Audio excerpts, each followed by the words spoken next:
What's going on with you guys? Welcome to another episode of Quick Learn. And in today's episode, I will teach you how to fix Messenger video call sound problem. So this one is pretty easy. So let's get it started. So apparently, when you're calling, there's no voice coming from the call. This is how we're going to fix it.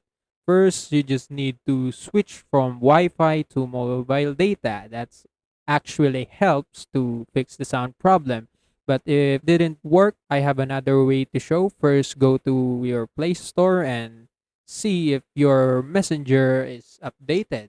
If it's not, just update your Messenger and that might do the job.